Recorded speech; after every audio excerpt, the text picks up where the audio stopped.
you are of legal age to purchase and consume cannabis in your region. This production is for adults only.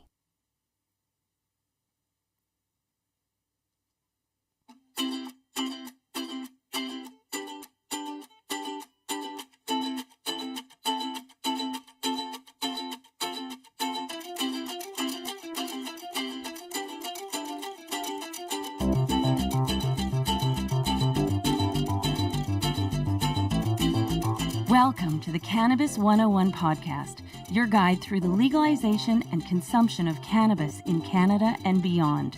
Here's your host, Dean Millard.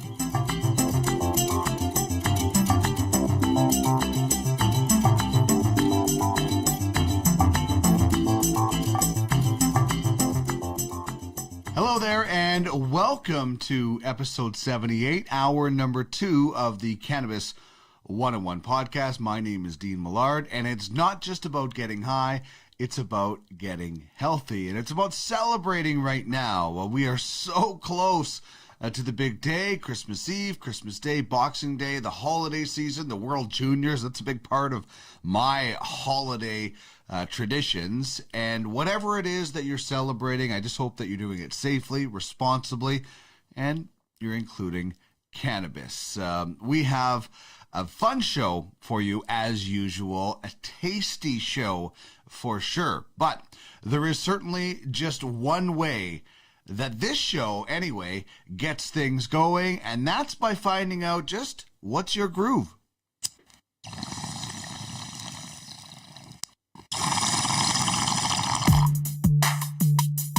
Put that in your pipe and smoke it. Can you dig it? Kinda grabs you by the boo-boo, don't it? Pipe in a crate, long in a plane. This is great. This is the bee's knees. Can you dig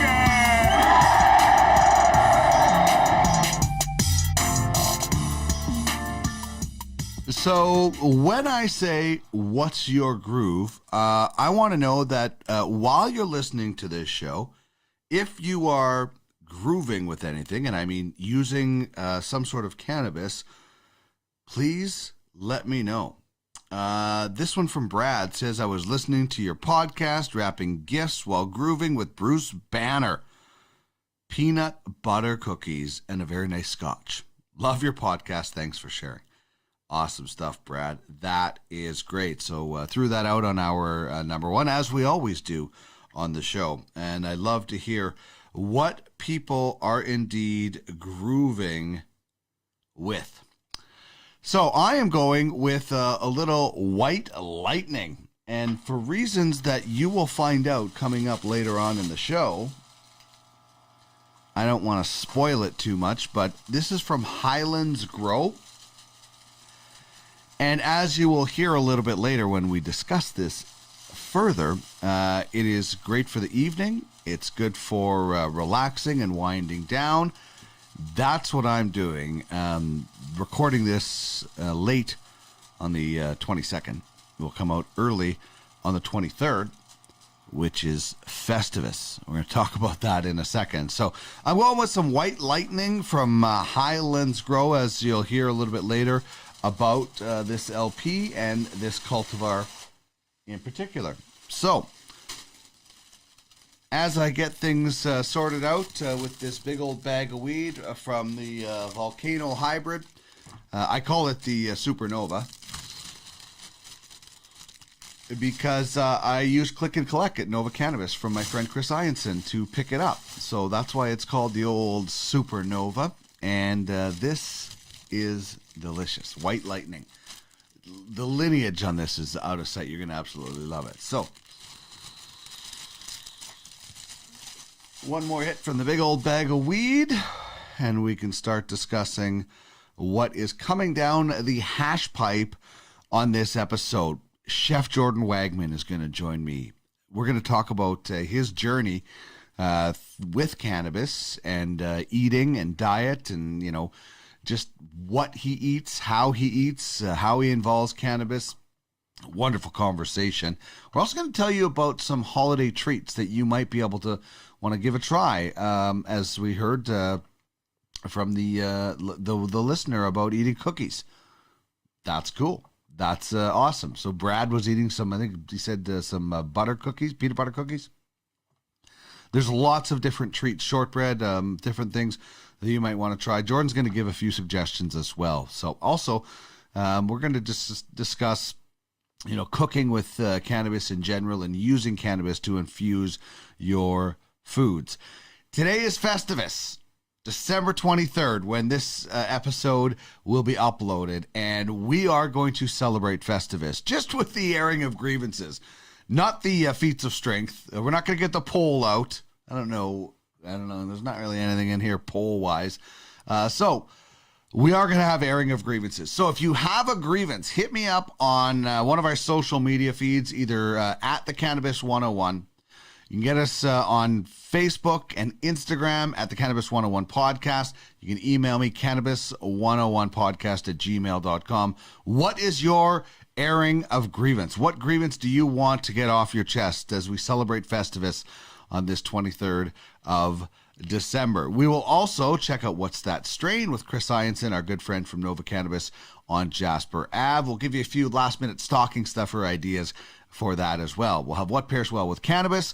Our cannabis character is from Saturday Night Live, and we'll tell you a little bit later about the Weed Weekly and how you can get involved with our weekly giveaway and so much more. But let's get things going with the cannabis question.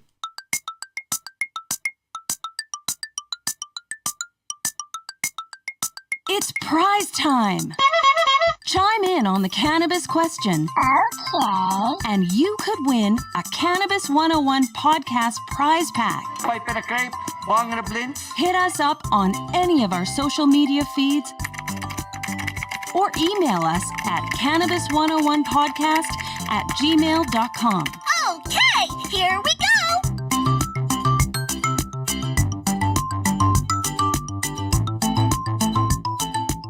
So if you're watching, you can see the question on the screen. If you're listening and you'd like to watch, check out our YouTube channel.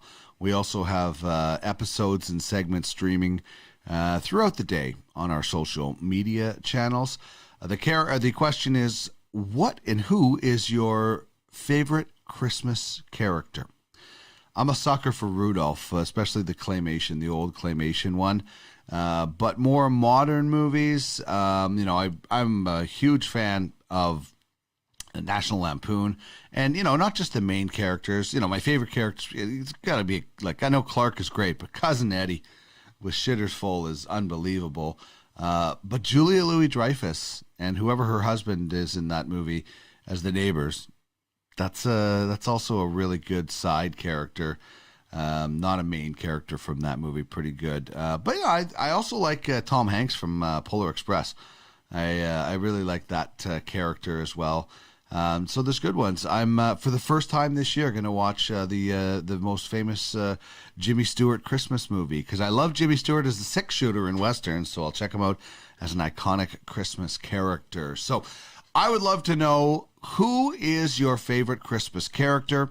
Send me an email, cannabis101podcast@gmail.com, or hit me up on our social media feeds on Twitter at the Cannabis 101, Facebook and Instagram. You can get us at the Cannabis 101 Podcast, and we will have a Cannabis 101 Podcast prize back to give away just for chiming in. It won't get to you in time for Christmas, but it will get to you as a late Christmas present. So that's the cannabis question. As for what pairs well with cannabis, that is anything that I pair or you pair or anyone pairs with cannabis. You do something that you like to involve cannabis with, we'd love to hear about it. So breakthroughs, that's what I love about cannabis, is it allows me to break through. I was stuck on a few things in the last little while, and she never lets me down, does Mary Jane. And it was really, really great to have this breakthrough and be able to have something that was weighing on me lifted off of my shoulders. Also, I'm going to go with the World Juniors, because this is the last show that we'll have before Christmas and that tournament gets started. We will have a kind of a top stories of 2020 with David Wiley that will come out next week. But this will be our last official show. So what pairs well is the World Juniors. And I used to sit around drinking a lot of beer, a lot of rum, a lot of booze, watching the World Juniors. And, now I'll have some edibles. I'll have some cannabis drinks. I'll smoke some joints as I get nervous cheering for Team Canada. So that's a tradition that has kind of changed over time. We used to sit around and, drink a bunch of beer and stuff like that. Now, if I was to be sitting with people, it'd be my wife and I watching the World Juniors, and I'll be consuming copious amounts of cannabis while I cheer on Canada. So that's what pairs well with cannabis. And now we're getting to the Festivus part of the show, where we're going to have the airing of the grievances. So I'd love to hear yours. Please send yours in to the social media channels that I mentioned before, or our email address. I've got 3 of them. The first grievance goes out to a lot of LPs. Dry pot. At the very least, include a humidity pack, because even when you do include those humidity packs, by the time I get it, that humidity pack has dried up and the cannabis is still pretty good, but could be better.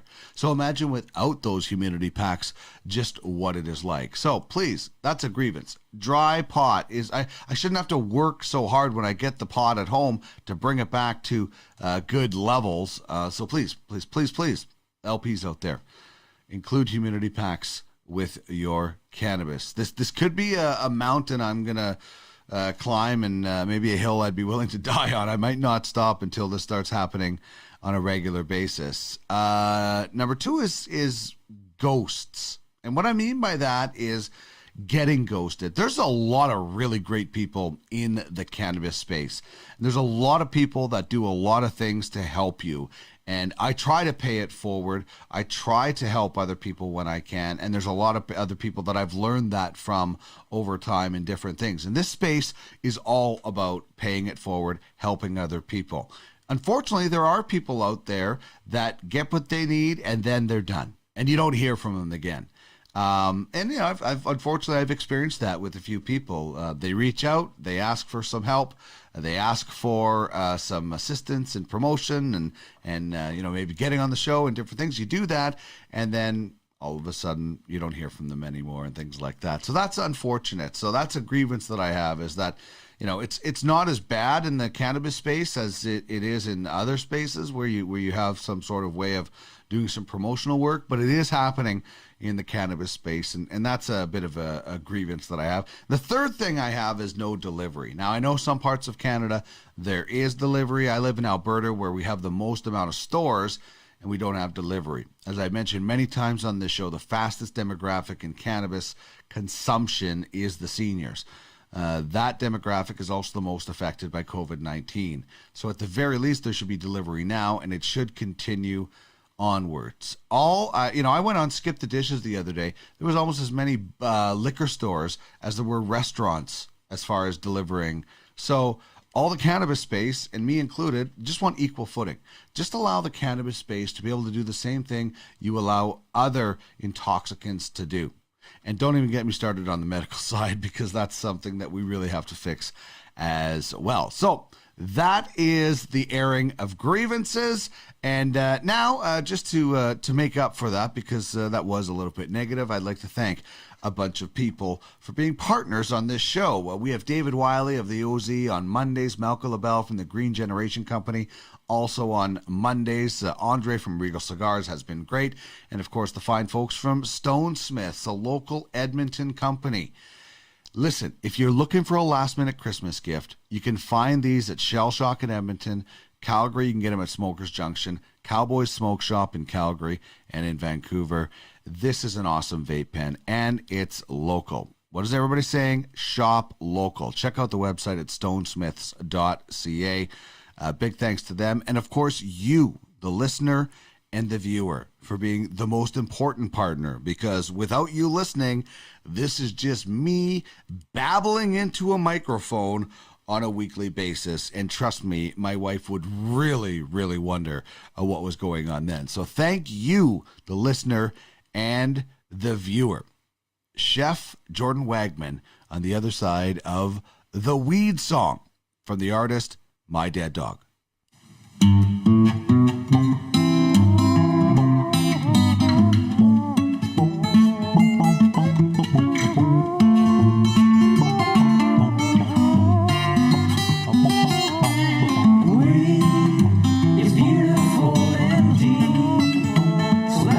smoke some grass. It's time to bust out this podcast.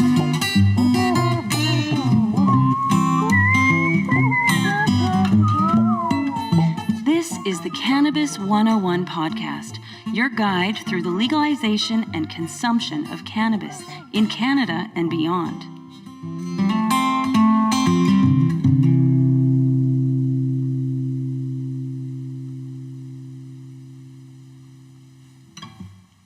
Jordan, it is great to chat with you for this interview. You and I have been chatting a little bit before this, and certainly we found out that we have a lot in common. But welcome to the Cannabis 101 podcast, finally. How are you?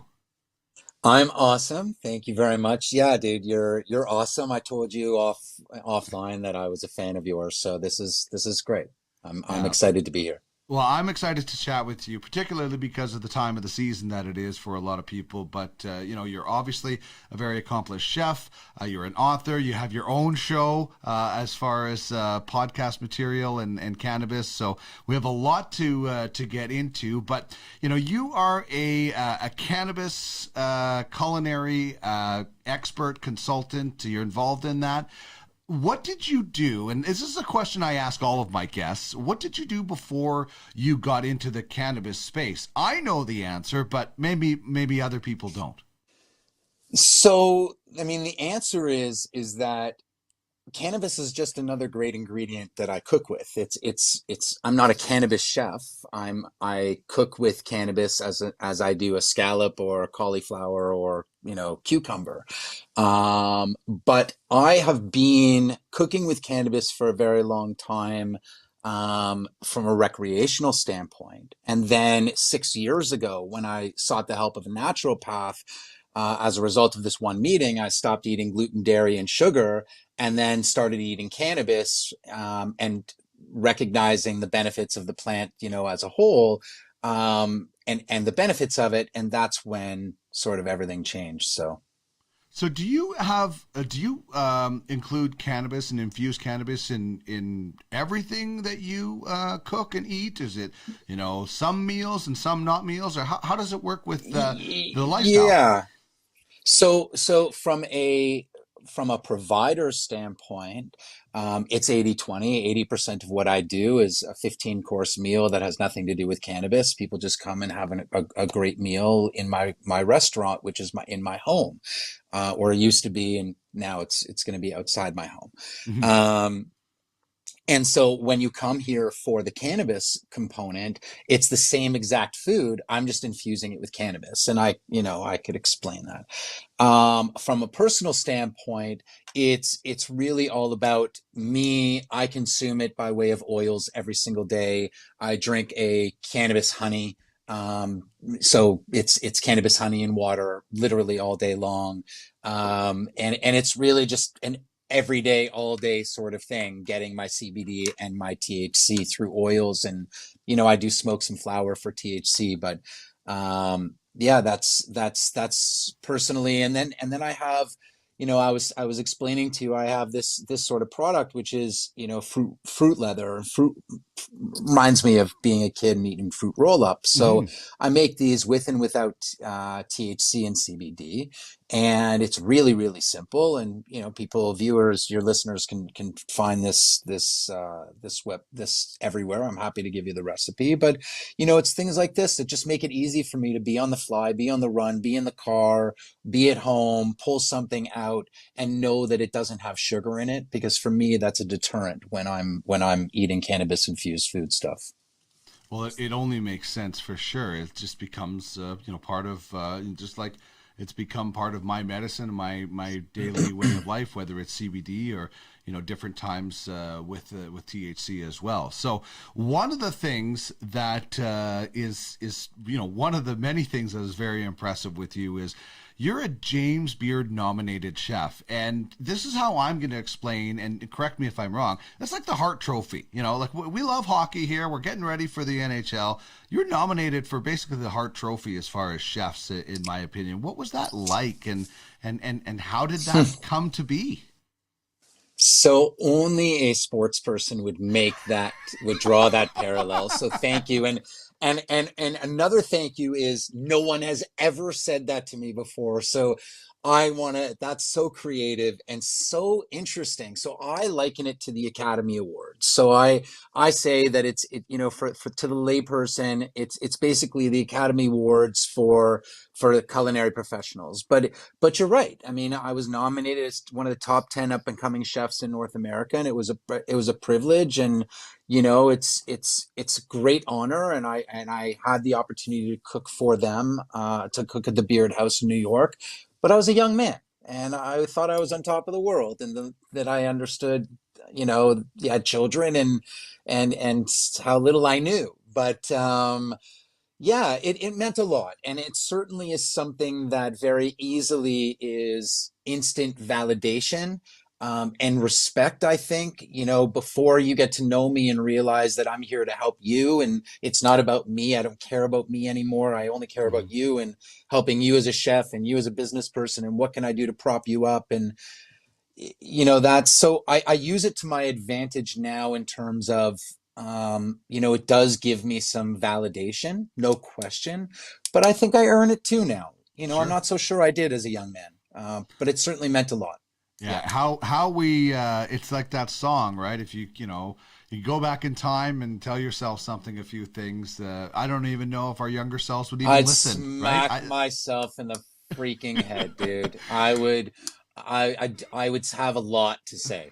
Yeah, but would our younger selves even listen? I don't know if we even would have listened if somebody could come back in time. But hey, we're here for a reason, and we're enjoying life now. And it's interesting. We talked about cooking with cannabis and infusing cannabis in your food, and that's something that has changed over time. But how you learned to become, a classic chef, a culinary chef, is not how you work in the kitchen or whatever these days. Tell us about how that has changed and why, and how it has impacted your health. Yeah. So, I mean, I'll start with the sunshine. So, it was initially the first piece to my health puzzle, I figured, was the sunshine. And I'd explained, I think, to you off there, that I lived in a tent at the Dead Sea in Israel getting psoriasis treatments, and everything changed for me, and a better understanding of the impact of the sunshine. But the sun's not also that healthy for me, or for anyone. So I have suffered, anytime I left the sunshine, and I went to culinary school in Florida. Why? Because I wanted to study in Florida, and because it was a great restaurant scene, but also there was sunshine. And I moved to California. Why? Because there was sunshine. And I had an opportunity to live in Jamaica. Why? Because there was sunshine. And so that was really the parallel. But what I realized was 6 years ago, when I sought the help of a naturopath, that some of the foods that I was eating was negatively impacting my health. And so it really was this aha moment, and this you're a dummy moment, because how dare you? You're a culinary person, like, you've trained with some amazing people. Food's been in your, in your DNA for decades now, and you didn't realize that it was food all along that was negatively impacted you. So from this one meeting, I removed gluten, dairy, and refined sugar from my diet. And I'd started doing research on the benefits of eating cannabis, and I started eating cannabis. I got a medical license, or a medical prescription, and I started eating cannabis. And everything changed. 60 days later, 30 pounds melted off my body. My psoriasis started to go away. And, and I've been awesome up until this most recent, because I had a wheat beer a week ago, and I had a bit of a flare up. But as a result of that meeting, my approach to food has never changed. You buy the best ingredients you can, you do very little to them, and you serve them to your clients, to those that you love, whomever.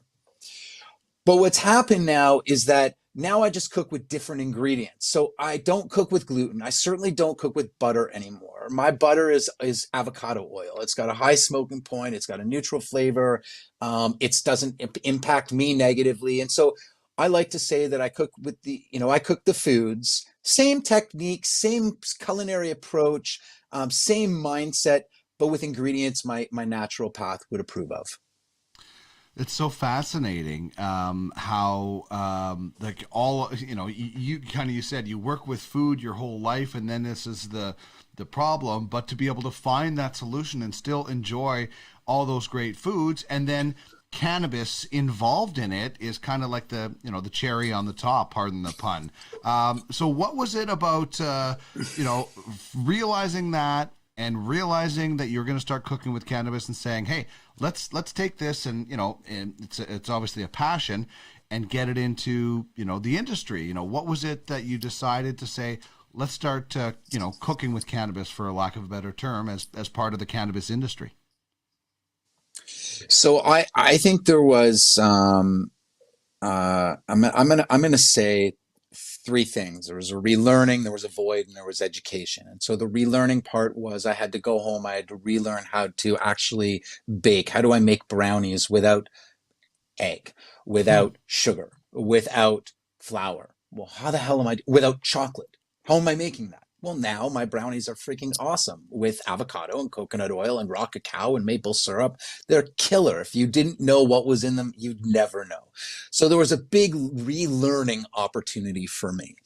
Then I realized very quickly that there was a void. There was a real void of people. Forget men, women, forget who's suffering. There are people who are suffering, who, whether it's psoriasis or other autoimmune, who are looking for ways to cook infused food stuff without sugar and without gluten and without dairy, for sure. But sugar is really, it seems to be the common thread with all of us. And so there was a void. I identified the void. And then furthermore, there had to be that education. So I've always known it's logical to me. I mean, I've been cooking with cannabis my whole life, and now cooking with the oils, and now with even the precise, and this is really what it comes down to, is the ability to offer precise dosing, or very close to precise dosing, through my bath or batch methodology, which is you're adding oil to a puree. You divide the puree by, and very quickly you can find out and figure out, plus or minus, how much is on each plate or per serving. And, it's, for me, it's just an education of, not only for me, but it's about the consumer understanding, how do I eat this food stuff today, where next month and next year, the experience is going to be similar. And it doesn't have to be the same, but similar. And that's the problem I've found over time in my research, has been the inconsistencies of the dosage. Sometimes there's 100 milligrams in there, and it happened to somebody I know where they joked with me. Thankfully, everything was okay. But, the gummy happened to be 100 milligrams. They thought it was 10. So they decided to eat half. So they wanted 5, and they ended up eating 50. And so, so for me, it's really about the education of being able to make your own food stuff and have that repeatable experience. So it was really about the relearning, identifying the void, and then, trying to educate the consumer. Mm-hmm. Yeah, that consistency is so important and difficult, because, as we often say on this show, everybody reacts differently to cannabis. You and I can, smoke the same cultivar, let's say Blue Dream, and we could both have different effects from it because of our endocannabinoid system. So being able to figure that out for people, that's very important. People like some sort of predictability, as much as predictability as you can get with cannabis. Well, here's what I would say. We have hosted numerous media outlets in my home, and some of which, if not most, I won't say all, because that might be a stretch, but I'll say most of which, this was their first foray into cannabis. First foray into cannabis, or first foray into a cannabis meal. Okay. Mm-hmm. And that's the difference between what it is that I'm doing. I make it approachable for everyone. There's nothing that I serve that is going to be more than 2 or 3 milligrams, because if you're someone that can consume 100 milligrams, all the power to you. Have some more chocolates. But if I'm doing 15 courses, just, full disclosure, not all of your courses THC, only 6 of them would have THC. The vast majority would not. They would be CBDs, and I like to incorporate the entire plant. But if somebody's going to consume more, by all means, you can have more. But if those people are there and this is their first opportunity, they want the knowledge that they're not going to get super high, that they're just going to be just a little bit there. And so I literally start things off with one or two small THC plates, and then literally, this is exactly how it goes. There would be 9 CBD courses. And then I'd go back, or 6 CBD courses, or 7, or whatever it was. And I'd go back to 2 or 3 dessert THC courses. And so people who are just entering into it for the first time, they can have a couple chocolates, or they can have half their dessert. But I really make sure that everyone can experience it. And it's the entire breadth. It's not just one dimensional, because it can't be. That will scare people off. Yeah, 100%. So you kind of mentioned just some of the things that you're doing as far as 15-course meals and in-house or out of the house now as we're talking about it. Can you give us some ideas of what you're doing in the cannabis space? Maybe what people might, if they're interested in working with you, what sort of things they can expect. For sure. I don't really stand on my soapbox. I work with brands and companies that I feel complement what it is that my core values are, which is, I believe in providing healthier food stuff. So for me, what I do is my restaurant has been my home, and I built my home so that essentially around my island, I have 12 stools, and I also have my range right in my island. So you can sit around my island and you can watch me cook. Now what I've done is I've actually renovated my garage. So that's going to convert into my new dining room. So I have this outdoor space that's really cool that one day when I can actually serve humans again. So that is my real love. That's why I do what I do, because I love cooking for people. It's the instant gratification. It's making people happy. It's just being a host. I love that. So that's from a personal standpoint. And obviously, the restaurant, we were booking out 6 and 7 months in advance. I only do it one time a week, and it's an awesome experience, unlike anything you'll ever have in the cannabis space by far and away. But really working with companies and working with LPs and working with, different products and companies that are looking to, come out of the legacy to the legal, I love working with them. And not everything that I do, I'm compensated for. I'm very philanthropic. I love giving back. I love being a part of things and just being there to help guide if there's a culinary angle, because I feel as though I have something to offer. But it's also the ability to scale. I used to own a baby food company. Let me rephrase. My wife used to own a baby food company, and she was in the market for 10 years. It was a frozen organic baby food, and she ended up selling the company after a decade, and it was amazing. And they were all my recipes, and we scaled it, from my kitchen at home all the way to, a co-packer. And so that the very translatable skills. So I'm a part of many different facets where I hope to be one day. We're going to have, you and I will hopefully on my show or yours, we will talk about, a full service restaurant one day. And, I hope. I've got a lot of cool things cooking, pardon the pun, but I'm really excited about. But yeah, I'm here to help. That's what I'm doing in the cannabis space. I'm here to help. All right, so we're going to get back to in the kitchen in just a second, but you also have your own show, as you mentioned, In the Weeds. So tell us a little bit about, what that was like. Why did you want to start that, and what are you learning from your own show? Well, I've learned a lot. And it's hard work. And I, as I was telling you, I respect what people like you have done in a career, because it's not easy to be on that side of the mic. In the Weeds, it's funny because it has nothing to do with cannabis. You'd think it does, but it doesn't. In the Weeds is a culinary term, meaning we are behind the 8 ball. And we need to come together in order to get out of the shit or get out of the weeds. And when you're in the weeds, it means you have literally 20 chits up. You have people waiting for half an hour, for an hour already, and they're already ready. They're prepared to leave. That's being in the weeds. So when the pandemic hit, I really said, you know what, my brothers and sisters, and obviously I'm not blind to the fact that there's a cannabis reference as well. I'm not blind to that. So and it suited me. So when the pandemic hit, and I realized that my peers, my brothers, my sisters, people that I admire are really hurting in the hospitality industry, I created a platform on Instagram where we could talk about them and really just prop them up, and it's where I'm at in my life. I just want to help other people. And so this is really translated into we are going to start a cannabis, we are going to start a formal podcast, which I'm excited about. But it's been awesome on Instagram, and the response has been great. And it's really branched out into discussions about psoriasis, which is my autoimmune disorder or disease, and really some amazing topics that really all come back to food.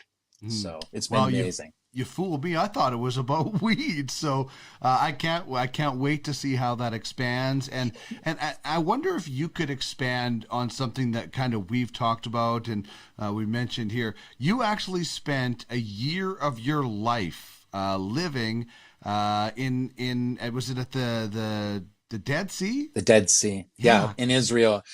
Yeah, listen, my psoriasis is something that psoriasis and mental illness are two things that I will stand very loud and proud and beat my chest and whomever I can help.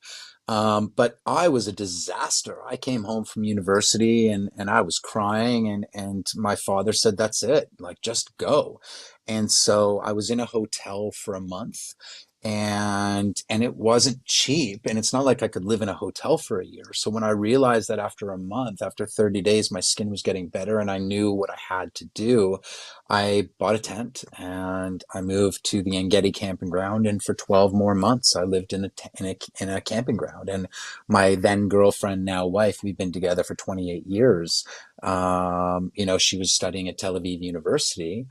And so she would come down and see me, and every day my life consisted of waking up, smoking a joint. Back then it was rolling it with tobacco because that's what all the Israelis did. And then I would go and I would tan naked with my guitar every single day and play naked backgammon. And I had long flowing hair until Benny said to me, and this goes back, a long time ago. And Benny said to me, Jordan, if you want to get rid of your psoriasis, you have to go what they called karachat, and it meant bald. And so I'm like, dude, I'm not going bald. And so I just looked at the picture the other day. So I've been bald for 28 years. So I shaved my head, my psoriasis went away. So it was an incredible experience. I learned a lot about myself and what I can endure. That is amazing. And I'll be honest, I had no idea. All I thought psoriasis was a rashy skin condition until we started talking, and I did a little research. I talked to my psychiatrist about that, and I just said I had no idea that. But the more research you do in it, and it's debilitating. It sounds like it is actually debilitating. You told me when we were talking about people you would see coming to the Dead Sea, and how can you reiterate the story of them getting off the bus and then getting on the bus? 100%. So, and these are vivid images in my mind, where every month, every 6 weeks, there was a revolving door because I was using the Danish government had a solarium, which was basically 4 walls on the beach and the Dead Sea, and they rented it from the Israeli government. And so every 6 weeks, 4 to 6 weeks, a new bus would come in where the new patients would come from Denmark and the old would leave. Some would get off the bus with a walker, some in a wheelchair, and they would leave, flipping that walker over their shoulder because it's just so healing. And to see the look on these people's faces is, and I've been there. an understanding of freedom and flexibility until you get off the fucking plane. Until you get off the plane, and then it's a disaster because it just comes back like that. Plus, most people living with psoriasis have no idea of the diet component. They're just too afraid. Yeah, they're just too afraid. So I just want to touch on one other thing that, is part of my psoriasis story. I wrote every high school exam in the hospital. I've spent a year of my life in the hospitals, 2 in Sunnybrook in Toronto and 2 in Sick Children's Hospital in Toronto, both for 3 months, 4 months at a time. So, and I was an inpatient where my friends would come down and see me and visit me. And those are the friends that even till today, what they did for me resonates. Mm-hmm.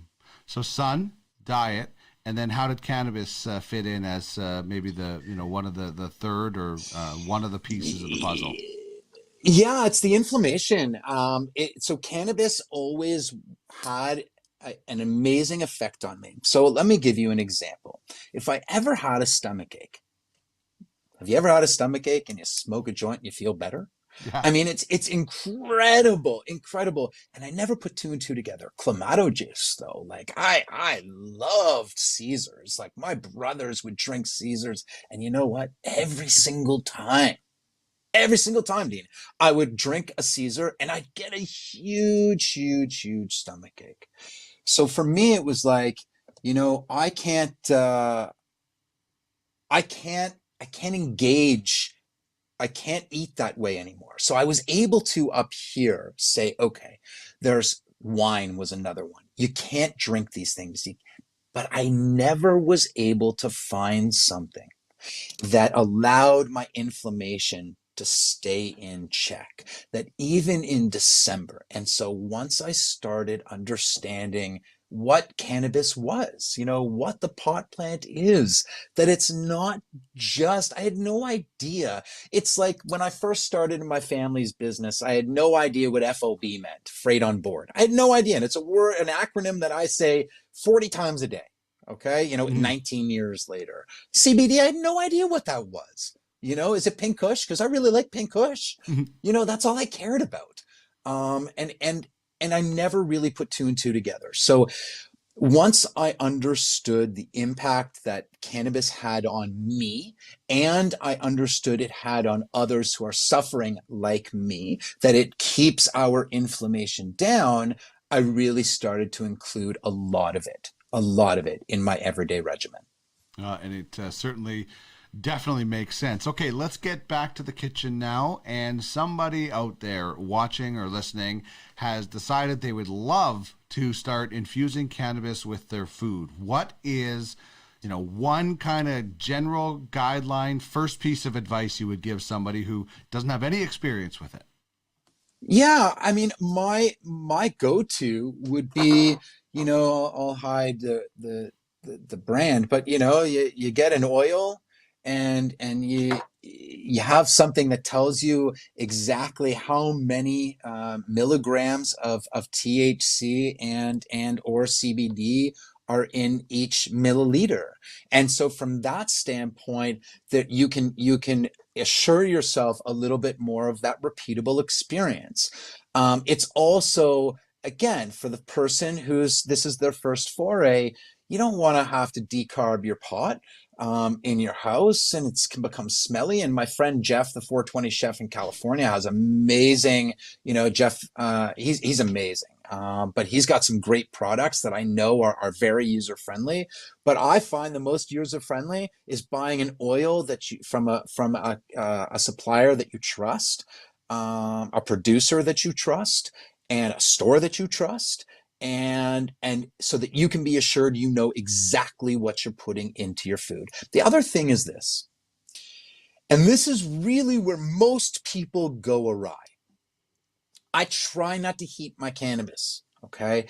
There's some cannabis baked goods that I have, without question. And they're great.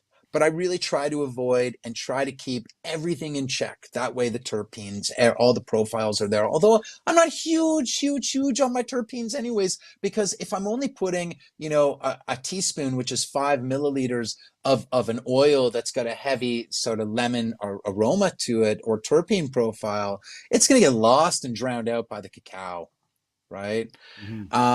So I would say that it's really all about emulsifying into liquid. So that's the biggest secret I can give you. So what does that mean? Caesar dressing, great vehicle for it. Okay, making a vinaigrette, making a sauce, making a pesto, where you're putting into a blender, you're agitating it, and you're making this emulsification where you're combining these things, the oil and the water, that don't necessarily mix. But that's what you're creating when you're creating an emulsification. So when that's really the trick is, from my standpoint, I like to use the oil and I like to infuse my cannabis with an emulsification. So I'm not searing scallops or a piece of fish in cannabis oil. Never. I'm not dripping cannabis oil on top of that salmon. What I will do is sometimes, and I know, we cheated offline and you asked me about the decarb pot, but where I would use some of that decarb pot is, as long as it hasn't been, near somebody, I would absolutely mix that with toasted hemp seeds and salt and pepper and smoked olive oil and have that as a little bit of a crust on top. So it has that beautiful, I love the flavor and smell of decarb pot. I love it. It's one of my favorites. So I would absolutely be sprinkling some of that on top. But that's what I would say is use your cannabis oil in emulsification, so in liquids. It's interesting. I asked you about this. I've got these 2 giant jars of AVB, already vaped bud, and I would like to know what to do with them. So can you mentioned just a couple of things, like people should know that this makes your weed, your pot, your cannabis, whatever you're calling it, go just a little bit farther because you're almost double dipping with it. Yeah, without question. So it has multiple purposes. So my favorite carrier oil is coconut oil. I love coconut oil. It's my moisturizing oil on, topically. I consume it every day in baking and pastries, but I absolutely love coconut oil. So I would take some of that. Now, is it as strong as the original bud you put into that, into whatever? No, of course it's not. Right. And this is, I don't play a doctor. I'm not a chemist. I'm not a scientist, but I know from experience. So I would absolutely mix that with coconut oil and keep it on low temperature. So by that, I mean, you bring it up to a simmer and then you turn it right down until you see 1 or 2 bubbles and let that go for 10 hours. Let that go for 12 hours. And then you'll strain that out and you'll get an incredible, flavorful infusion. All right. I am looking forward to doing that. You mentioned something earlier that a lot of people hear the term, but they might not know what it is. Decarbing your weed. Can you explain if somebody is going to go the flower route, what it is and why it's important? Yeah. So, I mean, when it comes to, I like to refer, the only expertise that I have is when it comes to using cannabis in food. But here's how I understand it. Okay.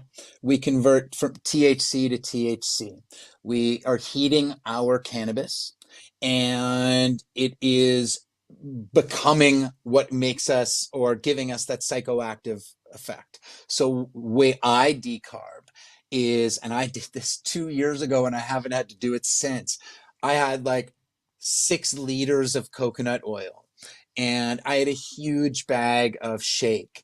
And so I decarbed it. I just put it on a sheet pan in the oven and I just sort of until I could smell it. And so that's where, and here's, I'll liken this and give you, a culinary tip with regards to heating up and releasing essential oils in spices, in herbs, in really virtually anything you're cooking with. Okay. And so when you're decarbing, you're releasing all these amazing oils, but you're converting the THC to THCA to THC. From there, we take that cannabis that's beautifully dark and nicely roasted, and we start to infuse that into, I mean, you can use butter, you can use oils. I like to use coconut oil. Coconut oil then sets and gets coagulated in the fridge, and I still have it 2 years later. One of my all-time favorites. But that's decarbing, and there are people who do it and do it really well. I don't really, I'm more focused on food first than the actual, front end of the cannabis creation. I want good quality oils that I'm cooking with because I have a food first approach. Mm-hmm. That it's very good advice for people that are especially new that maybe are looking to get involved. So, what are some of the foods? Are there better foods to use? I love your idea about dressings and things like that. So, what are some of the things what different foods or things that you like to work with when you're infusing? So great question. And so I like to infuse raw flour. I like to use, as you call the already vape flour. I like to use the oils. So there's a couple applications. I will pan sear lamb chops. I will sear them just again so they're totally blue, totally raw inside. Okay. I'll put them in the oven. And I'll cook them to a medium rare. I let them rest. Resting is when you allow all the juices to disperse, okay? So they don't end up on the bottom of the plate. I take some Dijon mustard that I've infused with some cannabis, okay? And I will put, a teaspoon on each one, and I'll spread it around. And then I will have some toasted, as I said, this toasted hemp seed crust, where I'll have some raw or some already vape flour in there, and then crust that lamb chop on with that seed mixture. So it's so sexy. So that's one application I absolutely love, and that's two applications on there, right? So the Dijon mustard, love doing mustards. I love infusing mustards. They last a really long time. Okay, Caesar dressing is certainly one of my favorite, but you can turn that into anything you want, right? It's just an emulsification. Here's my absolute favorite two. One is a cherry tomato sauce, one of my signature sauces. 2 ingredients other than the cannabis oil. You have cherry tomatoes and olive oil. You bring cherry tomatoes home from the store, you rinse them under warm water. Why warm water? Because if you rinse them under cold water, no impurities are going to melt away. All the impurities melt away under warm water. You put them into their pot, you toss a little bit of olive oil on there, you cover it. What happens is the steam, the oil, starts to split the skins of the tomato, all the juice from the tomato starts to come out, and you start with very little liquid. You have the olive oil alone, and then you have tons of liquid in the pan, basically submerging all the cherry tomatoes. Toss that into a blender, remove the top, because anytime you're going to blend something, you always want to remove the top or blend something hot, because otherwise the moment you take it off, boom, it's going to end up on your ceiling, right? Because it's steam, everything needs somewhere to escape. So you take that cherry tomato mixture, take your salt, pepper, and your cannabis oil, put them in your blender, and you emulsify it. My favorite sauce goes with everything. From there, you could cool it down and make a vinaigrette from that. I make, meatballs with that. My second favorite, pesto. Pesto is my absolute favorite. Why? Because pesto for me is always nut-free and always dairy-free. So nut-free because there's so many nut allergies. I don't like to make different, concoctions and different food stuff. I'd rather just have one. So I always make them nut-free. Dairy-free because I'm completely dairy-free. So pesto is great. Same application. You put it in a blender, you emulsify everything together with the cannabis oil, boom, boom, boom. But the applications are, they're just, there's a plethora. So you could make a vinaigrette. You could, make poached potatoes or roasted potatoes. Take a tablespoon, you know how much cannabis is in there. Boom, you toss it in there. You toss it in a bowl. Gorgeous, fragrant cannabis infused potatoes. So you start by infusing, as I said earlier, is the tip and trick is really, it's all about infusing the liquids. And then that's what you add to your food stuff. So you want to brush your salmon with it, by all means. You have a teaspoon, you have quarter teaspoon, you know exactly how much cannabis is in that measurement. Brilliant. Great ideas for people that are looking to get into this. And it's a pretty special time of the year where people are probably still doing a little Christmas baking or creations. Are there any kind of like favorite classic holiday treats that you would maybe recommend people infusing with cannabis this year? You know, I gotta tell you, I love chocolate. I really do. I have a sweet tooth. I love ice cream. So here's really my favorite thing to do. Anytime you have fruit, if you're consider, and let's just talk about applesauce. It's really everyone knows applesauce, but if you make a fruit puree that's similar to applesauce and you cool it down and you puree that with your cannabis oil and put that in your ice cream machine, boom. Instant sorbet, instant ice cream. That easy, that simple. You want coconut ice cream? Take coconut milk, put some aromatics in there, some cinnamon, some vanilla, whatever you want. Bring it up to a simmer. You always want to cool it down, blend it with the cannabis oil. Boom, put that into your ice cream maker. Incredible coconut ice cream, coconut yogurt, whatever you want to call it. So that's my favorite thing to do with cannabis. That and my fruit leather, of course. Yes, exactly. I like that. All right, let's talk about, different, types of cannabis that you could cook with or infuse with. Do you have some favorites? The cultivar I love is Blue Dream. I know you're a big Pink Kush fan and things like that.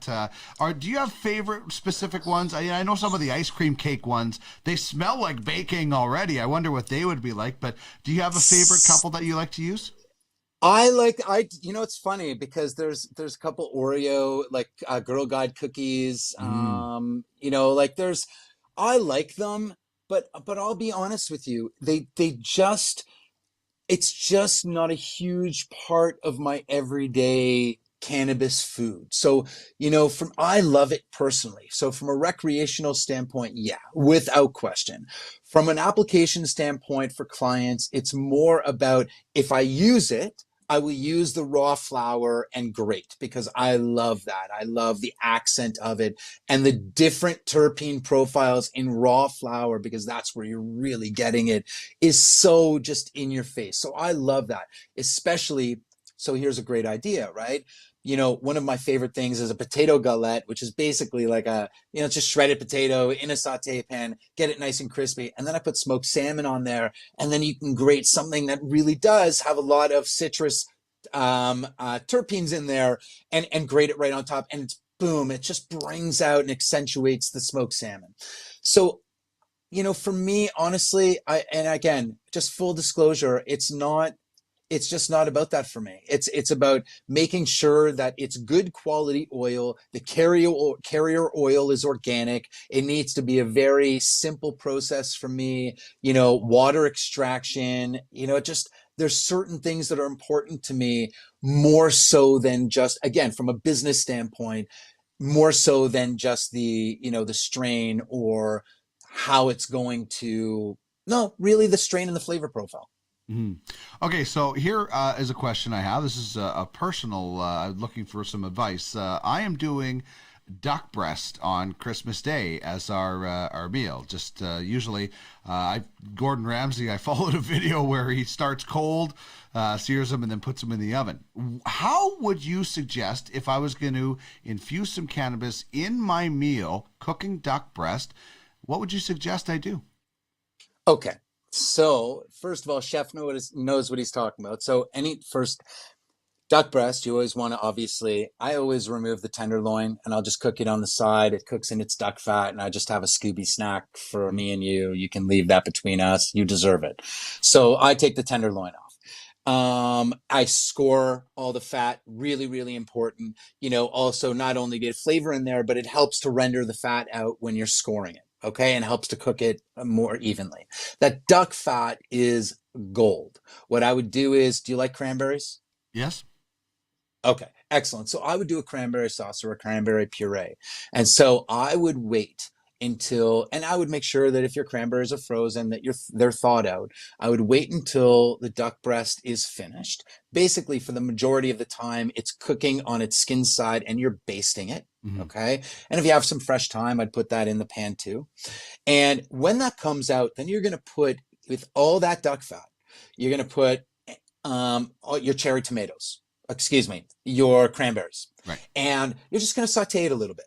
Okay. Just to get them soft. Salt and pepper, toss that into a blender, and maybe a little bit of honey to offset some of the tartness from the cranberries. Add some cannabis oil, puree until smooth. Boom. Put it on a plate right in the middle. Wait till your duck is nicely well rested. Slice it. You've got your ladle full of your cranberry sauce right in the middle of the plate. Duck breast right on top. Bon appetit. Oh man, I can't wait to give that a try. On if my wife lets me into the kitchen on Christmas Day, sometimes she just tells me to go sit and not bother her at all. Okay, this has been so much fun, but I want to wrap with the question that I like to ask everybody that joins me. Look into the future. What do you think is the next big thing in cannabis? I think I might know what your answer is, but I'd love to hear it. Yeah, I mean, listen, I think we have a lot of steps to take before we get here, but I think everyone's, wants their pot of gold at the end of the rainbow is to have a cannabis full service restaurant. Are we going to get there? Yeah. I absolutely think we're going to. Are there certain benchmarks that need to take place? Yes, tremendous. And so I think we're a little bit of way, but 10 years from now, oh yeah, man. Yeah, full service cannabis restaurants and some really cool ideas. And there are those of us that aren't waiting that long. And so, we've got the ideas going and yeah, I'm excited about it. I also, and I talk about it often, and I will say it because it's just so true to who I am and what I believe in. But I really would like to see more cannabis infused food stuff without refined sugar. I tweet about it and people have things to say and why, sugar is not that bad for it. Look, sugar's bad for it. I don't need to be the one. I don't play a doctor on TV. It's bad for me and it's bad for people with autoimmune. And so it's not great for us. I would love to see, and based on my premise, if sugar is what's causing inflammation, and CBD or cannabis is supposed to lower inflammation, the net result is zero. What's the point? So why are we hiding behind it? Let's just create some real food, some teas, some other products void of sugar. I don't understand why I do understand because it's addictive, but I don't understand why there are not more people saying what I'm saying, that there's a demand for this. And there are people who are suffering with illnesses just like me that don't have the flexibility in their life to make cannabis infused food stuff. And I can't make it for everyone. So we need to make it available, and it's not. And so I would really hope, in all seriousness, and there's my soapbox, but I hope that it becomes more available in time. Yeah, me too. People can visit jordanwagman.com to find out more about what you have going on as far as being a chef, author, podcast host. Really looking forward to working with you more down the road, Jordan. Thank you so much for joining me. Have yourself a great Christmas and all the best in 2021. Thank you, brother. You too. This was awesome. You're amazing, and I'm a fan. So thank you.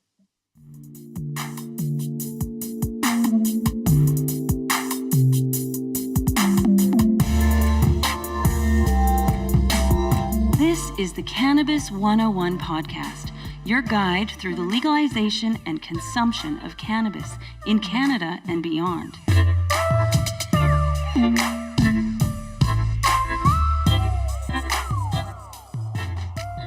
That was a fascinating conversation.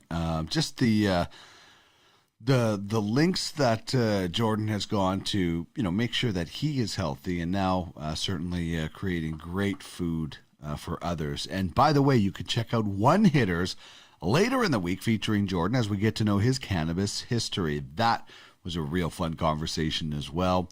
That'll come out this weekend sometime. You can find it and full episodes at the cannabis101podcast.ca. You can also subscribe to the Weed Weekly and qualify for our Friday giveaway. And you can check out our 12 cultivars of Christmas. The final one comes out Christmas Eve, and then you are going to want to check out the contest details at the cannabis101podcast.ca because we have a killer prize pack some great swag from our friends at Nova Cannabis, Pax Era from our good friends at Plant Life. We'll have a Regal cigar in there and so much more. Man, it's a growing prize pack every day. I don't know how Santa's going to get it to you, but I think he will somehow manage.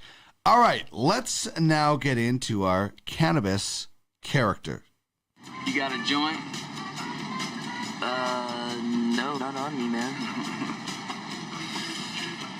It'd be a lot cooler if you did. Time now for Cannabis Characters. Dopest dope I've ever smoked. Celebrating the best from fictional 420 film Hey, I am your stoner.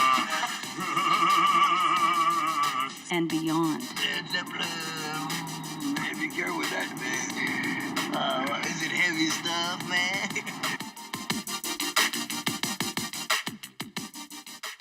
All right, this week on our cannabis character, I'm going back to one of my favorite eras of Saturday Night Live, to a guy who can only be described as you put your weed in it guy, played by Rob Schneider on SNL. I love these guys. I loved Sandler. I loved Farley.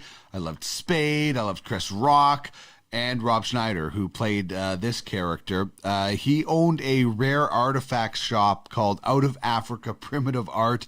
And in this episode, actually, the host was Charles Barkley, NBA Hall of Famer, and one of the best on the NBA.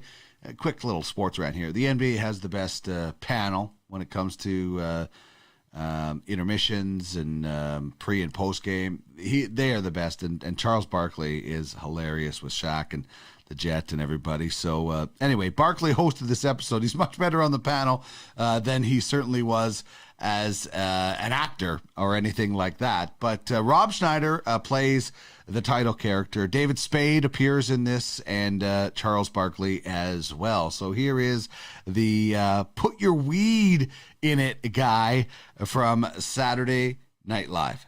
Hey, excuse me. Oh, this is great. You put your weed in here. Right. That's awesome. Actually, I'm looking for a gift for my mother. Is there anything in here that doesn't involve weed? Well, you can get her this. It's a Senegalese talking drum. Only the head shaman of Senegal is allowed to use it. Wow. That'd be great. She might like something like that. You know what I'd do if I'd bought it? I'd put my weed in there. Yeah. Right in there. Hey, is that your Volkswagen van parked out front? Look, man, there's nothing in here that you could put weed into. I just want to tell you left your lights on. I turned them off for you. Okay, maybe there's some things in here that you could put tobacco into, or incense or spices into, but definitely not weed. What the hell are you talking about? Okay, I guess if this opened up, you could put weed in it, but I can't get it open. It's not like there's weed in there. What is this? Weed. You're under arrest. All right, but don't bother checking the store, because there's no weed in that, there's no weed in that, and there's no weed in that. Well, you can talk about it down at the station. Don't bother checking the back of the store. No weed. There we go. The put your weed in it guy, like just one slang. And there was lots of different things and sort of different kind of skits that they would do. But this was actually something that me and my buddies used all the time as just, you know, you would look at anything and you'd be like, somebody like, well, what's this for? And automatically that line would come up. You put your weed in it. So it was used quite a lot by us, and I'm sure a lot of other people as well.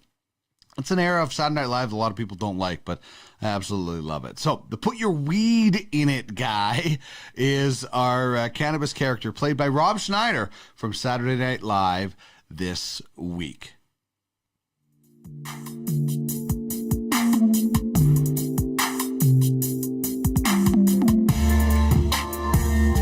This is the Cannabis 101 podcast, your guide through the legalization and consumption of cannabis in Canada and beyond.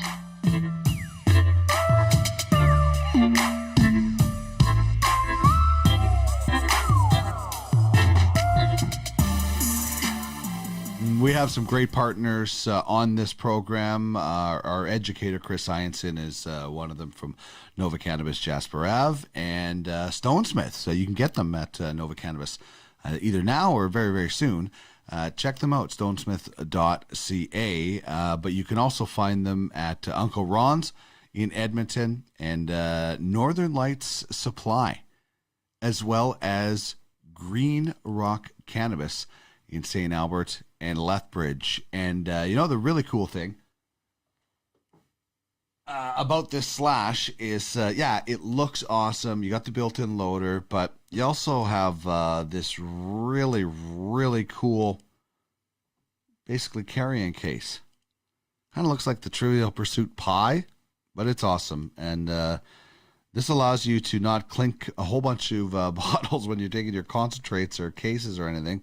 I absolutely love it. So this is a great present that you can pick up. You can slide into Green Rock Cannabis, see my buddy Daniel pick that up. And they also have a cool concierge program going there as well. If you have somebody on your cannabis wish list, but you're not really sure what to get them, first of all, the slash would be awesome. But you can give them just, what you want to spend, what you want to include. If if it's flour or edibles, and if you don't know, they'll put something great together. They'll be your little elf and make sure that the cannabis fan on your wish list has taken care of. So check them out at Green Rock Cannabis in St. Albert, and check out the slash at stonesmiths.ca. What's that strain? Let's find out with Chris Ianson, Nova Cannabis store manager and educator.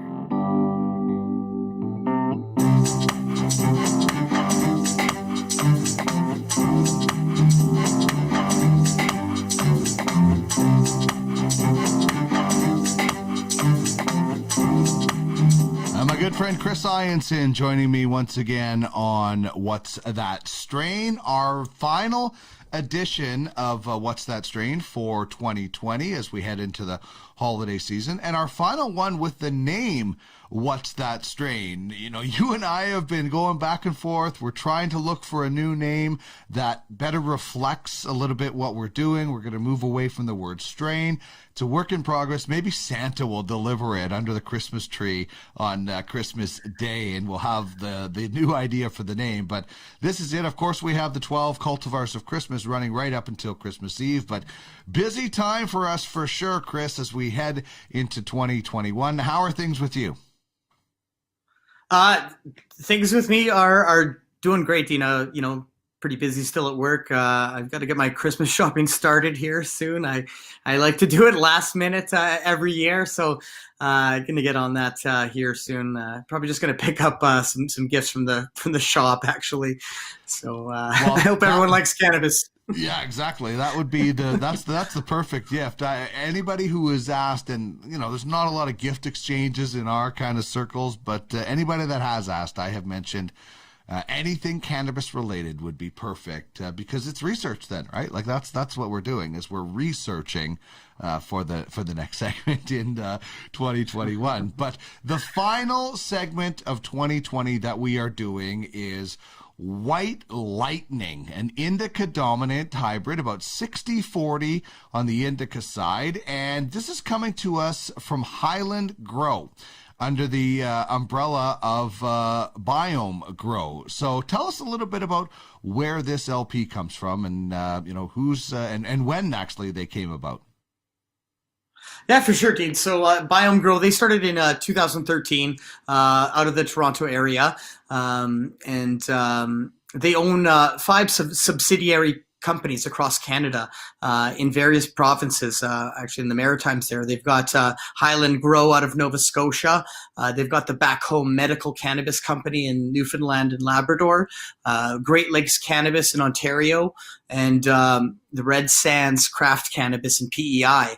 And all 4 of those places, our facilities are growing a brand of cannabis specific to the area and the province. And then they've also got a company, a retail-based company called Weed Virtual Retail Inc. in Ontario as well. So they're looking to have a presence in each province eventually. That's kind of the plan here. So hopefully soon we'll see, I don't know, prairie cannabis, they'll have an Alberta LP going as well. So yeah, it's pretty cool what they're doing, Dean. Yeah, I like the theme that they're going with for sure. Really kind of gives it a bit of a regional flavor. So who are the people that are behind the company? Yeah, for sure. So Biome Grows, their CEO is Kuram Malik, and he comes from an investment banker's background. Seems like a very interesting guy. Did a little bit of research there. A lot of cool stories on where he came from. And Highland Grow is run by their president and head grower Frank McMaster. This guy's got 30 years of growing experience. Seems like a very cool guy. Just saw some articles that he was in. Just strikes me as the type of guy to has been growing cannabis, uses cannabis a lot. He seemed very passionate about it. So he's the president of the Highland Grow, but and working with the Biome Grow guys as well.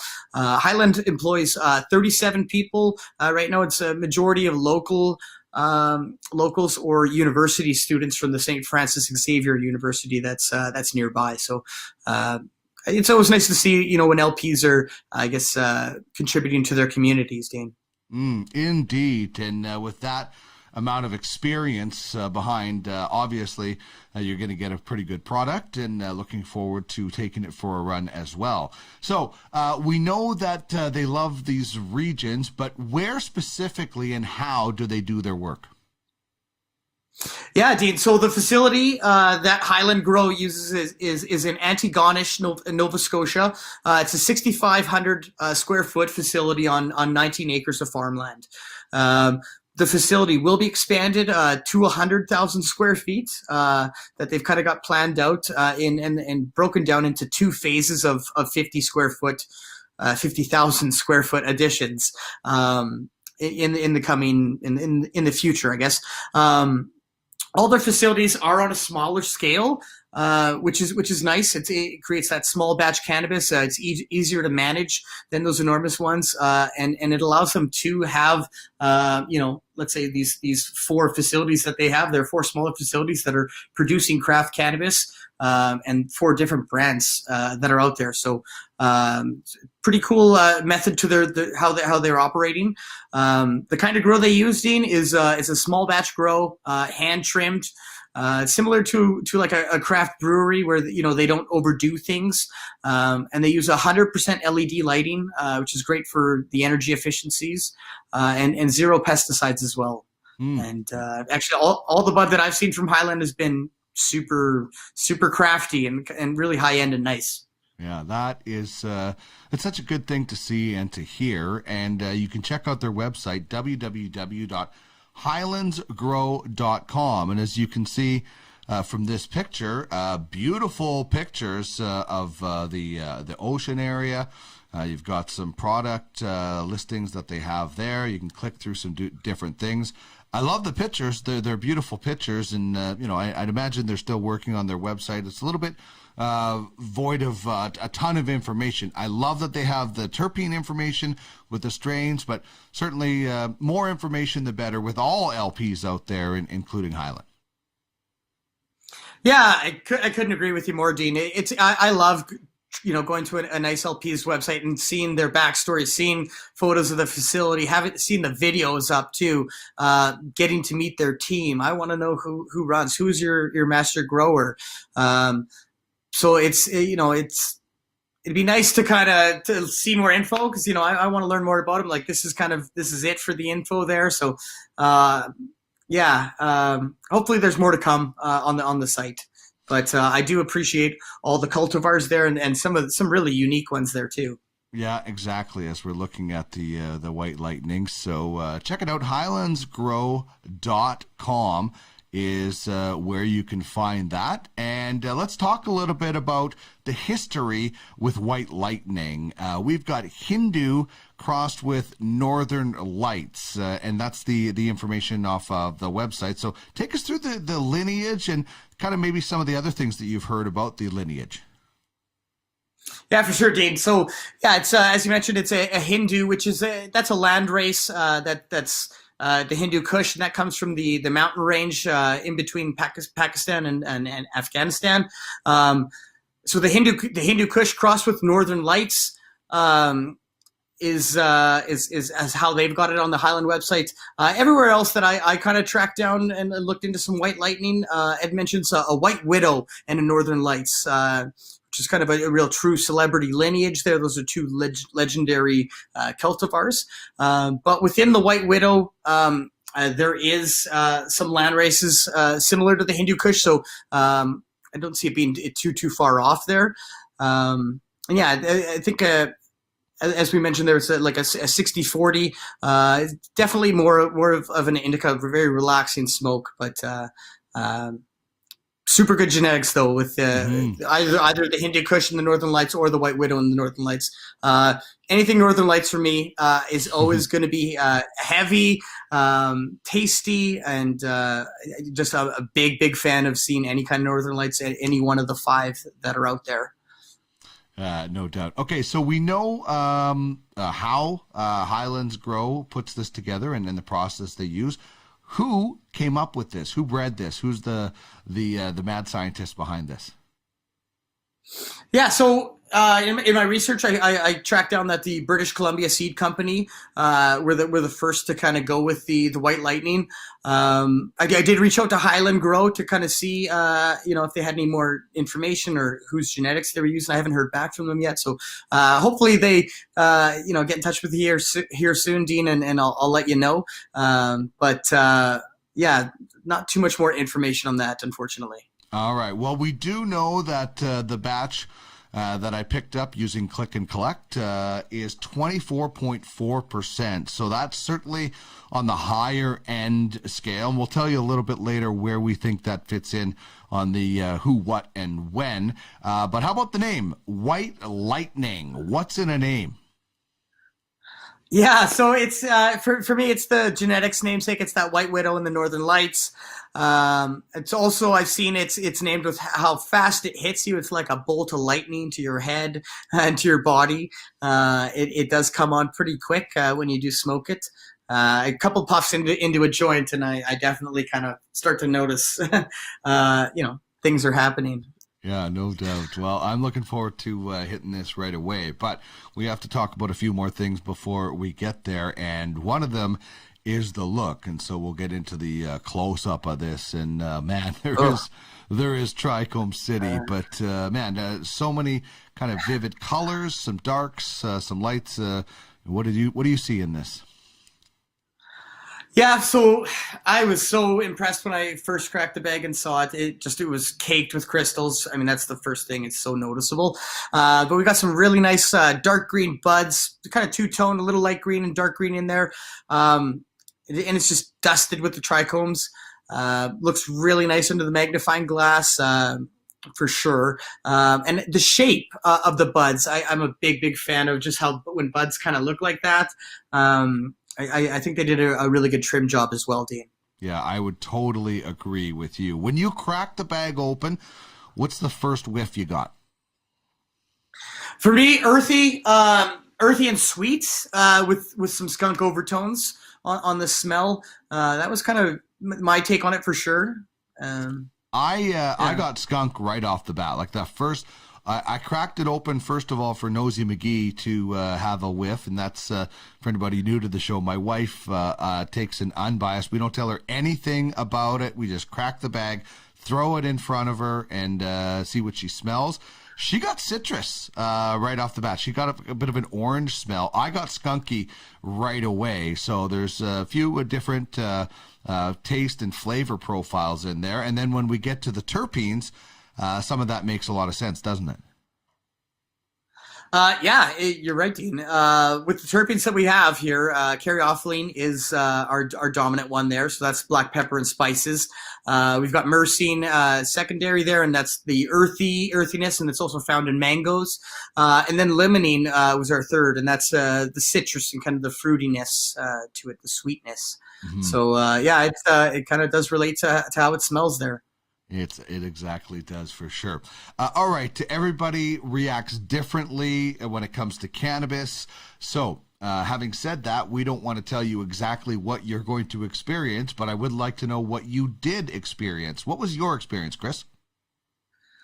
Yeah, it was great. It was a real nice electric head buzz right off the start. Found it to be warm, kind of warm in my head too, which was interesting and nice. Very uplifting.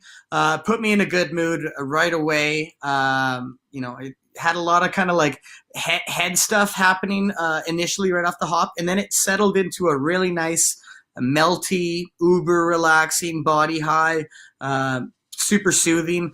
And it was my first joint of the White Lightning was after I had a long hard day of receiving a cannabis order that was 8 master case. It was just a lot of heavy lifting, a lot of me hustling. My body was a bit aching, and the White Lightning helped a lot. It just put everything at ease. I kind of melted into my couch, and I couldn't stop smiling, Dean. It was great. Yeah, I was a big fan. You know, and I know that in the retail rec market, you guys are not allowed to talk about health effects. But you know, I on this show can tell you that this sounds like it's like the perfect post-sport cultivar, right? Like you got some aches and pains from like your rec league hockey game, if we ever get back to that, or whatever it might be. This is like the post-game athlete cultivar that from what I'm hearing. So I'm looking forward to it. I'm firing up the Supernova, the Volcano hybrid that I picked up using Click and Collect at Nova Cannabis from you many moons ago. And I'm getting ready to taste this out. But as I do, what are the 3 W's? Who, what, and when we think this cannabis is good for? So lay down the 3 W's for us, Chris. Yeah, Dean. So who it's good for, it's intermediates and up. I think like a level 2.5, let's say. This one's got some high THC and can be a little intense for a new consumer. I also think it's good for anyone looking to unwind and chill. It's a pretty relaxing cultivar for sure. What it's good for: couch time, movies, contemplative thinking. I got into some deep thought on the White Lightning. That was great. It got my creative juices flowing a bit. I think it'd be really nice pairing it with a bath or some really chill arts and crafts, maybe some Christmas arts and crafts. And when it's good for is the evening time. After work is great. I don't think it's the best daytime cultivar unless you're planning on having a super chill day because you just might be on the couch for most of the morning. But yeah, those are the 3 W's, Dino. Well, this is just sounds perfect for, unfortunately, what we're kind of dealing with right now, right? We're restricted to our homes. We're staying inside. A Christmas arts and craft nights over the holidays, or it doesn't even have to be Christmas, post-Christmas with White Lightning, or, maybe it doesn't sound like it's the greatest wake and bake strain, unless maybe it's Christmas Day and you have to drop some White Lightning under the tree, and you're like, hey, what else am I going to do except for watch World Juniors and football and whatever else it might be? So maybe it's like your Christmas Day wake and bake. Maybe that's how we'll promote this one. So I love the arts and crafts idea with this, though. I'm going to make a stone snowman using some White Lightning. Okay, I'm going to fire this up for the taste. What did you taste when you had it? For me, Dean, I tasted earthy and sweet. Those were the 2 main flavors, taking it in. Definitely sweet on the aftertaste. And I kind of found it to linger on the lips a bit and on the tongue, which I always enjoy. And also when I was consuming it in my joints, it was very smooth, a very nice and smooth smoke. Really, really nicely grown cannabis too. Yeah, I would wholeheartedly agree. I like it, and I'm looking for. I got the same earthy, and then there was some berry mixed in there as well. So I'm looking to explore this a little bit more, find out whatever kind of tastes and things that kind of come out of it. So I enjoy it, though, and I can't wait for the Millard Arts and Crafts Night over. I'll send you a picture of all the creative things that I do with this one. Okay, so this is White Lightning, an indica dominant hybrid, 60-40. On the indica side, it's 24.4%, so it is very high THC. Intermediate and up, a 2.5, almost level 3. Great for arts and crafts, especially in the evening time, and it's from Highlands Grow. Check it out at highlandsgrow.com. Before we go, Chris, we have to talk about what we're always after at this time of the year, last-minute stocking stuffers. Everybody's looking for something, running around. You're going to do your shopping at the store. I might stop at if I was going over to somebody's house, I'd stop at a gas station, get the air freshener for them for Christmas presents. But you guys do have some reduced holiday hours, but some great stocking stuffer ideas for that last-minute gift. Yeah, Dean, for sure. So, yeah, the holiday hours, Christmas Eve, we're closing our stores up a little bit earlier. My store's going to be closing at 5 p.m. And it kind of, just so our staff can kind of get home and enjoy, I guess, the Christmas time. With that, though, those last-minute stocking stuffers, I mean, we've got our Christmas sticks. I love that. Trailblazer came out with a holidays-oriented Christmas stick. And we've also got our candy cane chocolates. The Christmas sticks and the candy cane chocolates are on sale kind of as a Christmas promotion leading up to the holidays there. Or accessories, we've got little pipes and grinders. There's really sweet rolling trays. Just for the cannabis enthusiast in your life, it's nice to throw some treats into their stocking. Totally. It's so easy. It's a great stocking. I hope my entire stocking is filled with some sort of cannabis paraphernalia or another, or some great product. Maybe some White Lightning, and I'll be doing my Christmas Day wake and bake. All right, man, this has been a lot of fun. We're going to have a new name next year. Same great product, but I really appreciate all the hard work that you've put in for this show over the last 78 episodes and counting. It's been a lot of fun, man, and I look forward to continuing this in 2021. Merry Christmas and Happy New Year, Chris. Yeah, Dean. Thanks for having me, buddy. It's been great. So, yeah, and Merry Christmas to you, man.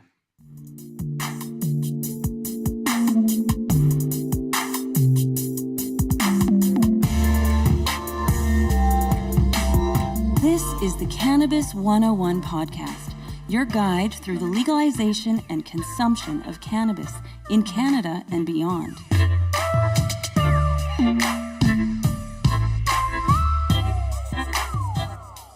That'll wrap things up for our final main episode of 2020. We will have our top 5 stories of 2020 with David Wiley coming out next week, and then it's on to bigger and better things in 2021. We certainly have a lot of things planned here at the Cannabis 101 podcast that will go beyond this show, and you can watch all of it unfold on our YouTube channel. We'll also have these shows streaming on social media channels as well, so please check it out at the Cannabis at www.cannabis101podcast.ca. You can also get the Weed Weekly there, and that is everything that's going on with the Cannabis 101 podcast. You just head to the website, click subscribe, and you're in the mix.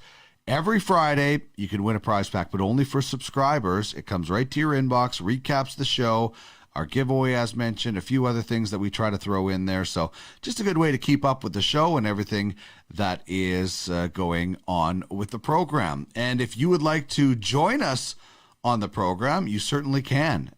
Email me if you'd like to be a partner of the show, cannabis101podcast@gmail.com, or if you think you would make a great guest. Always looking for great stories to tell. And if you like more podcasts, check out podcastalley.ca. That's where I have a number of different shows, a couple of the sports variety. So you can check that out there. All right, that is going to wrap things up for us on the program and basically for 2020. Thank you so much to all of our partners, from the OZ to the Green Generation Co., to Stonesmiths. The Slash is a great Christmas gift. Regal Cigars, Chris Ianson, our educator of Nova Cannabis on Jasper Ave.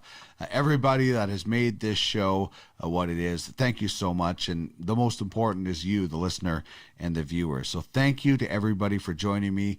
I consider you all of my partners, and we're back at it again next week with our top 5 stories with David Wiley, and then not again until the first week of January. So happy Festivus, Merry Christmas, Happy New Year, whatever else you are celebrating, please do it safely, responsibly, and hopefully you will do it by enjoying some cannabis. Remember, it's not just about getting high, it's about getting healthy. We leave you, as always, with the artist My Dead Dog and the Marijuana Song. Merry Christmas, everybody.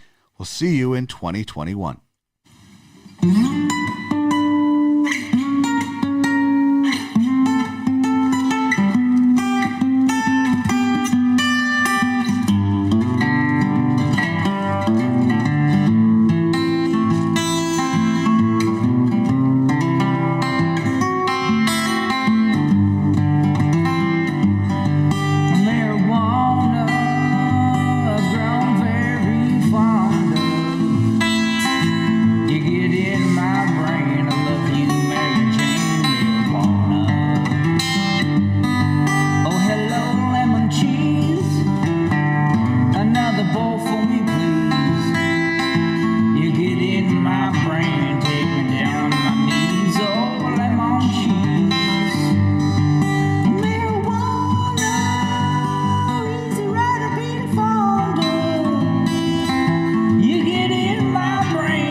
Namaste.